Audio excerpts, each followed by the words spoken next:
Welcome back to the show. Again, my name is Tommy, and you have reached upon the Zgrills YouTube channel. And I gotta tell you, man, this is one of my favorite recipes, and probably 4 or 5 times throughout the year, I will present this onto the summertime table. It is simple to do, and as always, I will have it broken down for you step by step.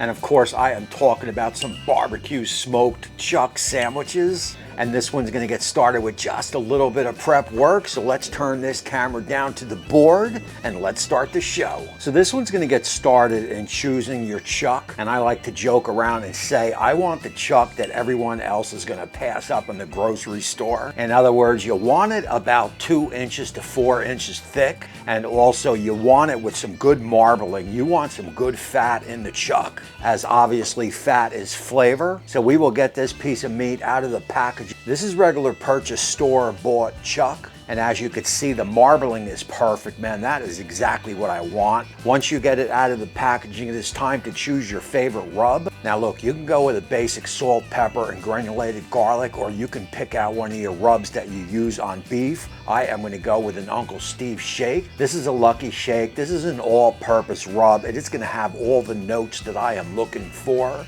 And when you do rub it down, you want to make sure you get enough on. So obviously do the fronts, do the backs, do the sides, you know the deal. Once you get it all rubbed down, we will just leave it here on the board for about 35-40 minutes or so. That is going to help bring it up to room temperature and also allow that rub to do its thing. In the meantime, let's get on over to the Z and let's get that fired up.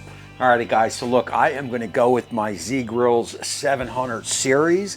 This pit has been upgraded for 2024, and I can tell you it is an absolute monster. And as you can see, firing it up could never be more simple.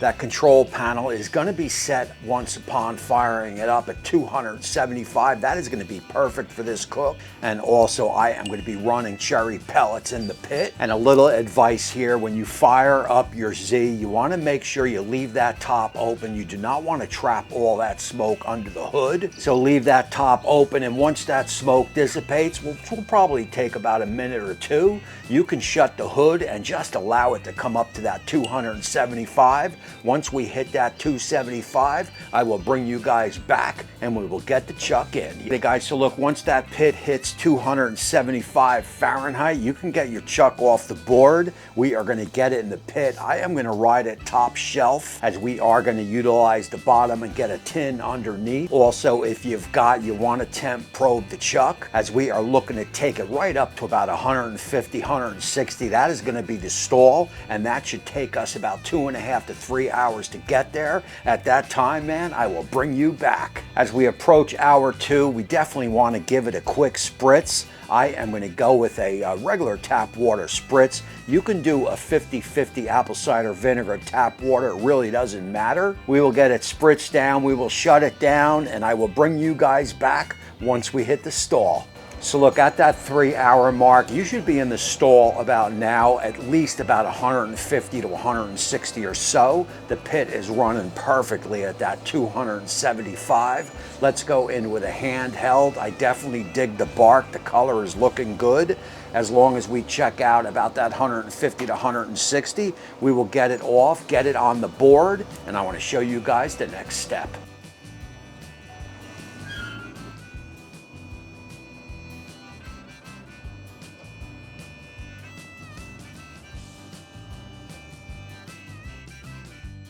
So we are reading 163, so that is perfect. Like I said, let's get it on the board and let me show you what to do next.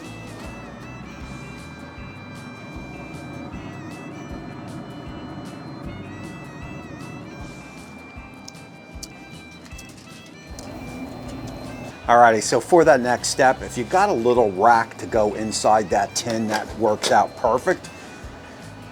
We will get our piece of protein, we will get it in the tin. Now I do have one red onion. You could pick your favorite here. You can go red, yellow, or white. It doesn't really matter. So basically, I will get off about 1/8 to 1/4 inch slices.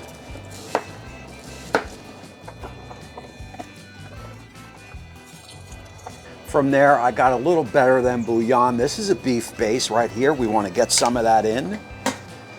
You can just follow the directions on the label, but it looks like to be about a teaspoon or so.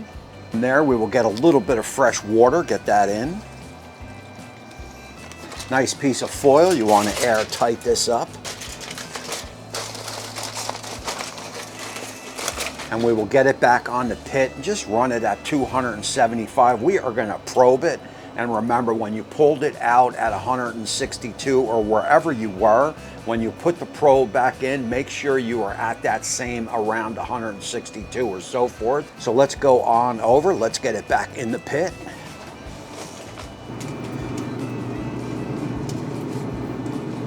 And we are reading about 160, so that is going to be perfect.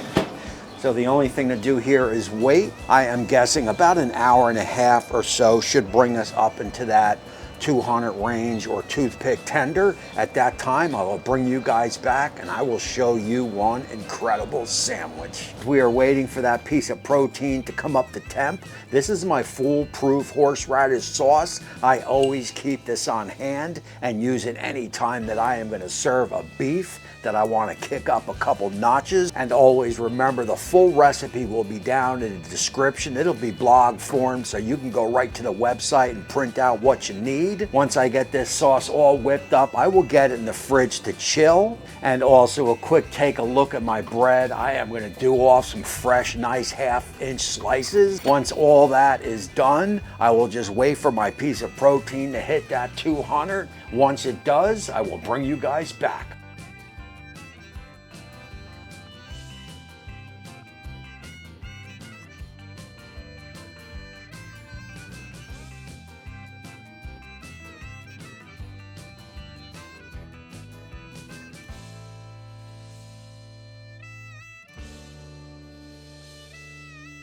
Alrighty guys, so this one's gonna come in right at about that 4 hours mark, and that is pretty good. And here is our meat here.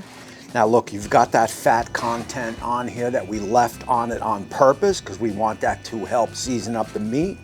Fat is flavor, but you're not gonna want that in your sandwich. And the only thing left to do here is to slice a little bit of this up and build us up a sandwich. Let's go in, let's check it out, see what we've got here. We'll rip off a couple slices.